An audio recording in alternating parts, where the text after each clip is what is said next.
You're watching PowerNation. Today on Music City Trucks, we tighten our belts and give Project Nightshift a much-needed boost towards the finish line. And it's not just all about performance. We're slapping on some good looks to complete the ensemble of one big bad dually today on Music City Trucks.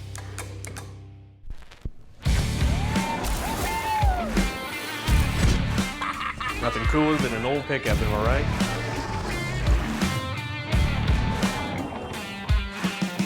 Underneath all this dirt, there's probably a pretty good truck. One of the last major components we've got to put on this frame before the body goes back on is that big fancy transmission over there from ATS. But we're still waiting on our cross member to come in the mail, so we're going to address one of the last remaining things on the engine that we've still got to do before we can call it done, and that is the Serpentine system. Most of the time when you install an aftermarket Serpentine drive system, it's generally to replace the original V-belt drive that was on your engine. What are the benefits of an aftermarket Serpentine system if you already have one? Well, that's where this comes in. I've got our scale set up here on the cart, and we're gonna go through and weigh every bit of the new belt drive components and the old belt drive components. Weight is a huge thing no matter what you're doing, whether it's off-roading, race cars, hiking. Weight adds up. There's an old saying that I heard a lot while I was in the Marine Corps that really stuck with me. It's about hiking, but I feel like it applies to this too. That is that ounces equal pounds and pounds equal pain. Now, I don't think this truck can really feel, but we could definitely save it a little bit of struggle by cutting down on the weight. Start off with our fancy new AC compressor, like 10.45 pounds there. Now bracket, 3.5 pounds. That's actually really light. Alternator,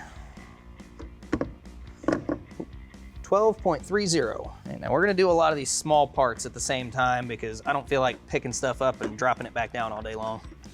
And we're looking at 3.7 pounds for these pulley covers, the hub adapter for the crankshaft, and our lower water neck for our lower radiator hose. And moving on, we've got the rest of our hardware, belt tensioner and cover, the last of our parts for the aftermarket system, 8.25 pounds for all that. We've just finished weighing all of our old parts, and after doing some math to compare that to our new parts, we found out we've got a weight savings of about 20 pounds. But that's not the only advantage to one of these new systems. And I'm gonna tell you about the rest of it while I get this stuff installed, starting with our water pump that I've already got the seal RTV'd and ready to go. We're gonna take the water pump and set it on the impeller because that sits it high enough that we're not gonna have to worry about that seal or that RTV getting anything in it or on it. This water pump actually has one bolt hole that sticks out a lot further than the other one. So we wanna make sure that our bracket sits right on top of the water pump before we bolt it down. Now you are gonna get a little bit of resistance with this install because rather than a gasket, this water pump uses a rubber seal, which means that it needs to be compressed, unlike a gasket, which just kind of sits there. You actually have a little bit of a gap you've got to close up with a rubber seal. Get our alternator installed. Aside from weight savings, some other benefits of this Serpentine system include better belt drive efficiency, upgraded components like this 300 amp alternator that replaces the 120 amp that came from the factory, and we're ditching the mechanical fan for an electrical fan to give us more efficient cooling. Well, these guys don't joke about clearance. That is close. Not to mention, this Serpentine system is gonna look great when we pop the hood on this dually. Well, we're still chipping away at the to-do list on Project Nightshift, and the next thing we're gonna tackle is getting that big, heavy Allison transmission on the back of this Cummins. Now, we mentioned before that you are gonna need a few components out of a second-gen Cummins in order to make this conversion work. One of those is going to be your rear cross member, the second, your starter, and third, your engine to transmission adapter plate. Now, first gen and second gen adapter plates are almost identical, except for a second gen is about an inch wider in thickness, and the starter is clocked in a different position. But other than that, these things bolt right up to the back of that block. Now, it's good to add a little bit of thread locker to these bolts, just so they don't start backing out.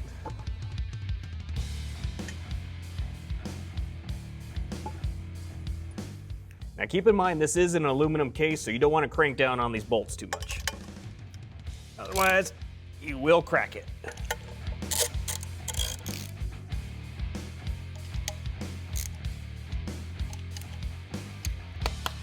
You'd miss. Now the next thing we're going to install is this really sharp looking flex plate that we got from the guys at ATS Diesel. And this thing is included in our conversion kit.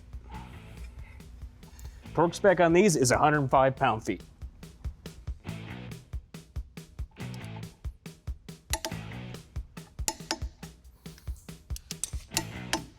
Sweet. Let's get that transmission on. It's not too bad with the help of the crane. There we go. Oh man, that's a little heavier now. How's that dowel pin looking? Oh, damn it. All right, go ahead and let her down. Yeah, it wasn't so bad. You got her from here? Yeah, I think so. Just a little bit of fabrication on that cross member. Shouldn't be all that hard. All right, man. Holler if you need me. All right. Coming up, sparks start flying and things heat up as we deep dive into some welding tech. Welding is more than just fusing metal. It combines precision, skill, and creativity.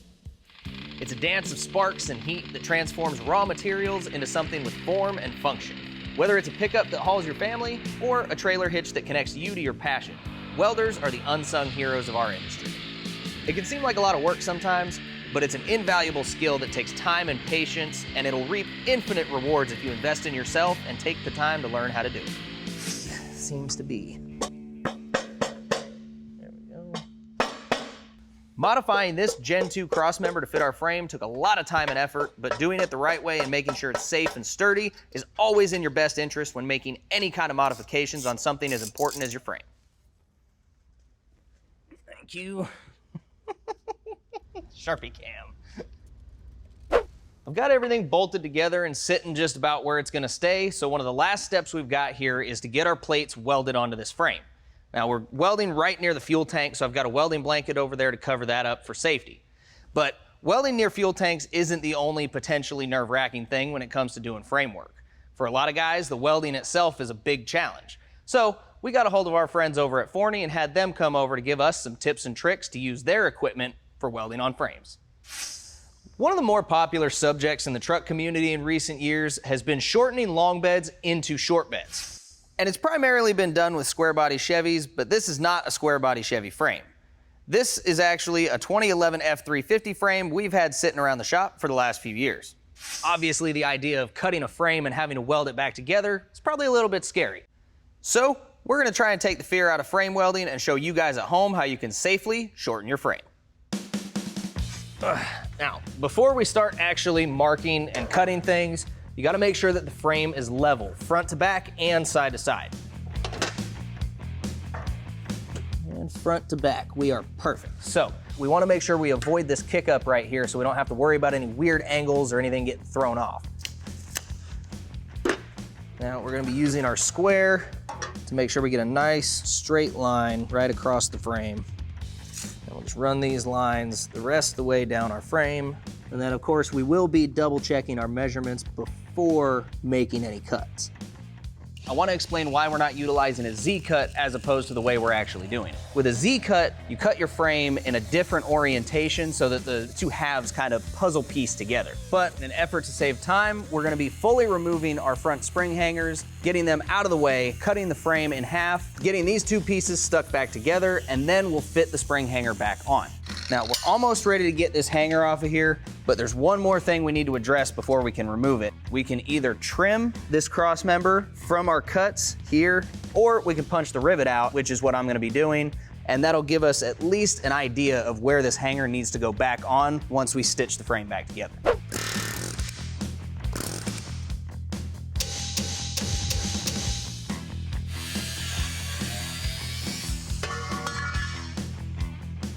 Well, just got one more side to do and then we can get this thing pushed back together.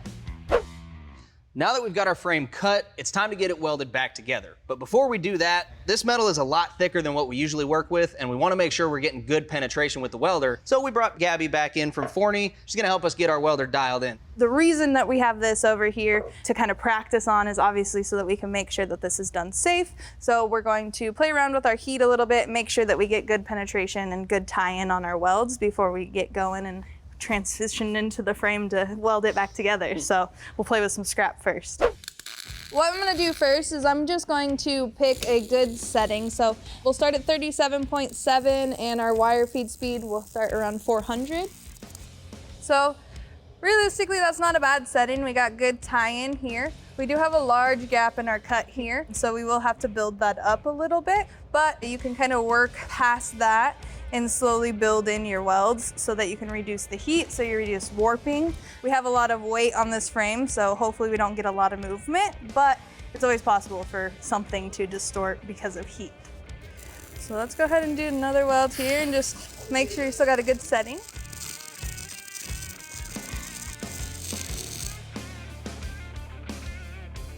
I mean, you can already see a little bit on the top side. Yes, definitely. Also, I took my time a little bit more and I really focused on our cut, so that way I can kind of shove that wire back down into that groove and hopefully give us a little bit more penetration as well. The way that it sits now, I think we'll be fine as long as we go through and reinforce this weld before we start driving with something on it. So. All right, well, I guess it's time we stick that frame back together, huh? All right, let's do it.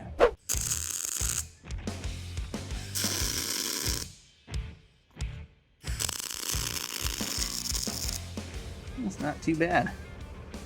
Gabby, what do you think? I mean, I think we're off to a pretty good start. Okay.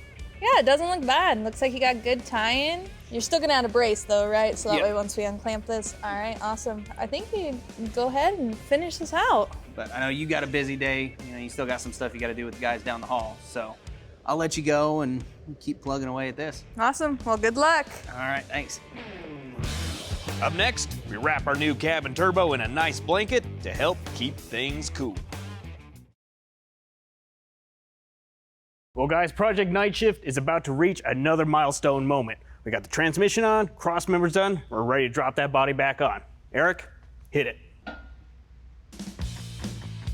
little anticlimactic. How you looking up there?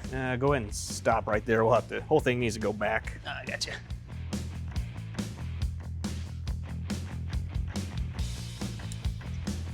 All right, let's try that. I think we're still gonna have to come to the driver's side just a little. Happy medium. That's pretty close. From what I can tell right now, just barely gonna clear, so.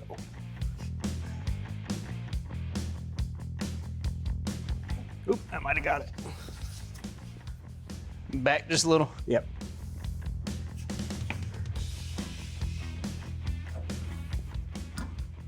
There we go. I think I got it started.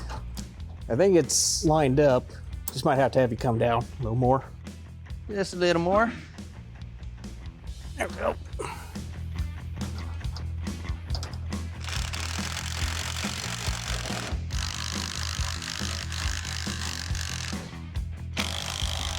she is, big guy.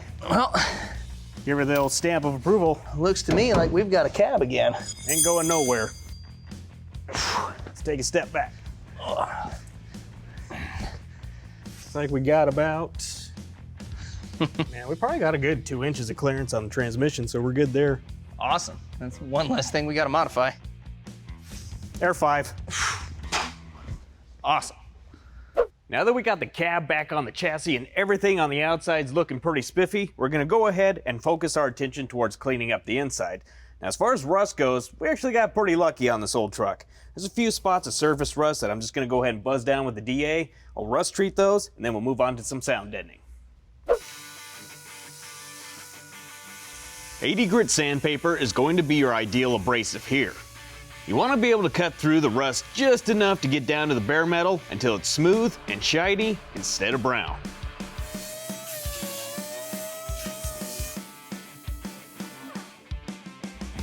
Now there are several different companies out there that offer their own solution for rust converter, and no matter which one you buy, you want to make sure it contains something called tannic acid. What that is basically converts your red oxide rust into kind of a blackish bluish ferric tannite. Basically what that's going to do is completely seal out all the oxidation and convert it into more of a gel-like substance and keep it from rusting down the road.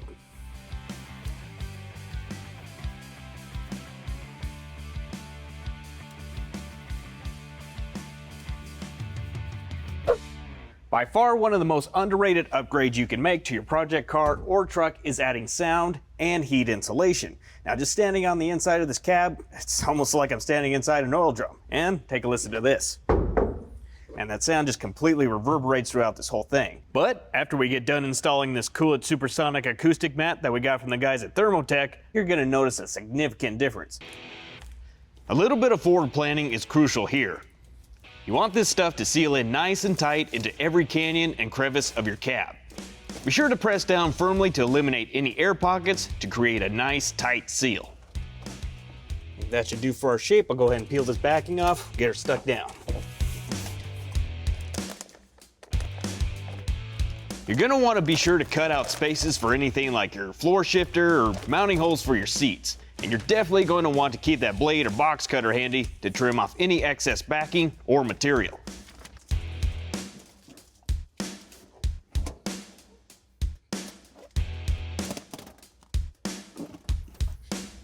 Now this is kind of like a vinyl top or a headliner. You want to kind of just start in the middle, spread everything out nice and tight, and work your way to the edges.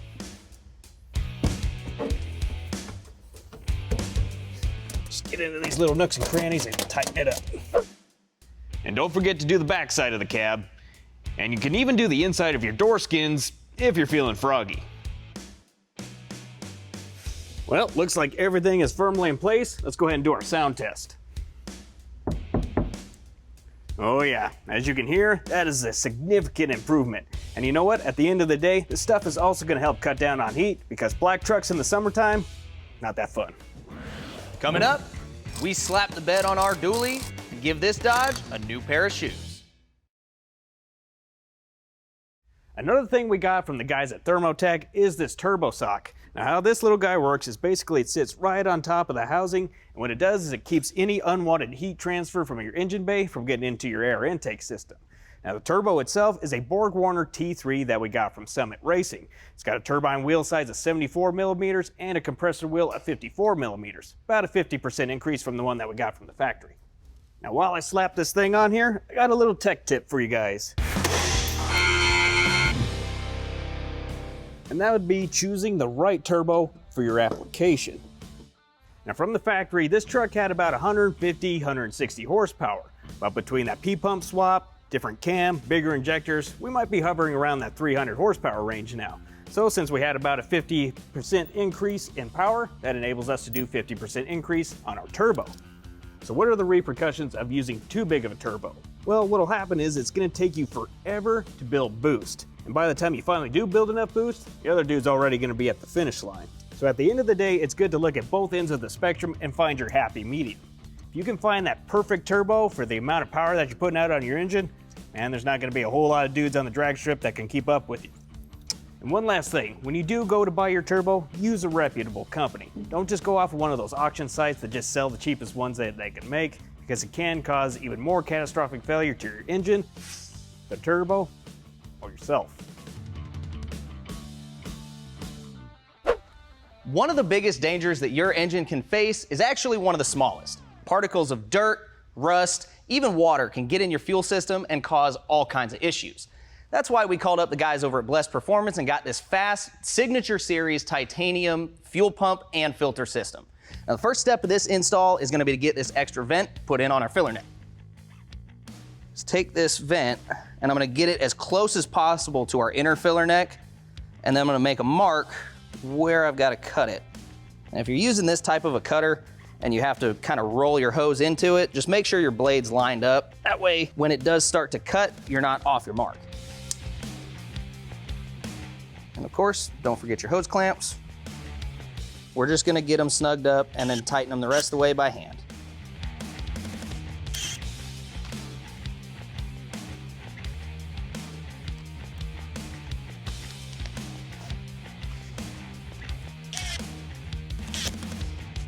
It looks like this is sitting pretty close to where it needs to be, but I do need to shorten up this factory vent line a little bit, so I'm gonna go ahead and get that done. All right, with our bed secured back into place, our truck up in the air, ready to install this fuel pump the rest of the way. First step in that process is to slide this mounting plate up into this bed rail here.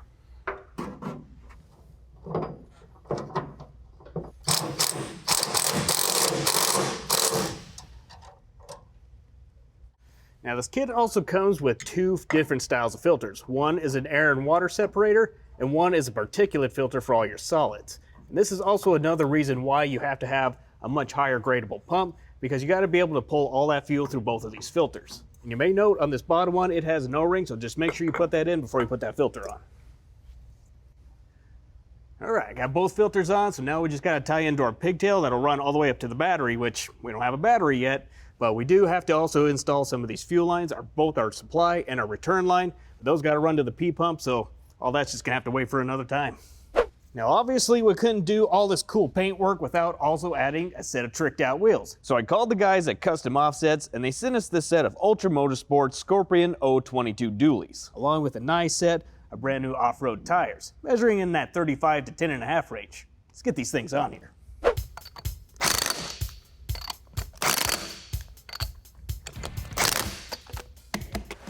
Beautimous.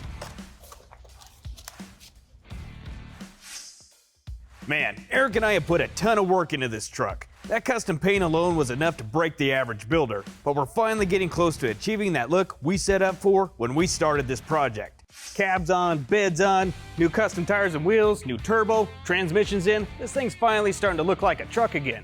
And before you know it, we're gonna have to start sleeping during the day so we can punch that clock in for our night shift.